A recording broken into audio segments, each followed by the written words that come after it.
আপনাদের সামনে নিবেদন করতে যাচ্ছি বাংলা সাহিত্যের এক অনন্য মাইলফলক কবি জীবনানন্দ দাশের বনলতা সেন। হাজার বছরের পথ চলার ক্লান্ত এক আত্মার চোখে দেখা এক আশ্রয়ের নাম বনলতা সেন।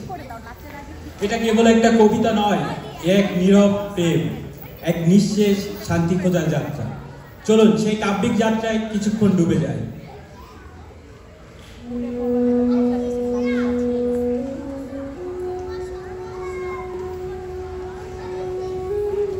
হাজার বছর ধরে আমি পথ হাঁটিতেছি পৃথিবীর পথে, সিংহল সমুদ্র থেকে নিশীথের অন্ধকারে মালয় সাগরে অনেক ঘুরেছি আমি।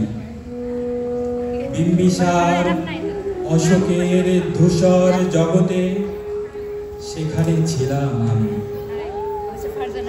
আরো দূর অন্ধকারে বিদর্ভ নগরে আমি ক্লান্ত প্রাণে, চারিদিকে জীবনের সমুদ্র সফরে আমারে দুদণ্ড শান্তি দিয়েছিল নাটোরের বনলতা সেন।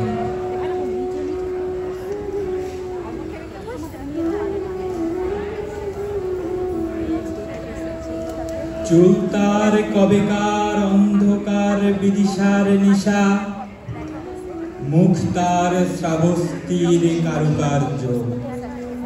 অতি দূর সমুদ্রের পর হাল ভেঙে যে নাবিক হারায়েছে দিশা,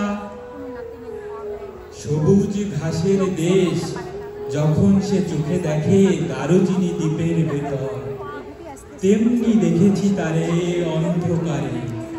বলেছে সে এতদিন কোথায় ছিল, পাখির নীড়ের মতো চোখ তুলে নাটোরের বনলতা সেন।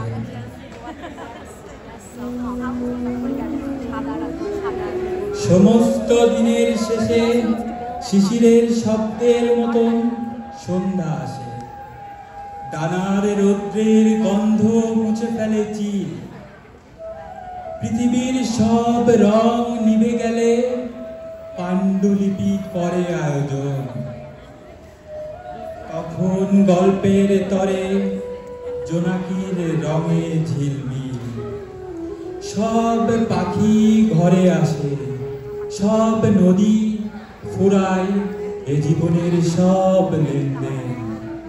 থাকে শুধু অন্ধকার, মুখোমুখি বসিবার বনলতা সেন। ধন্যবাদ।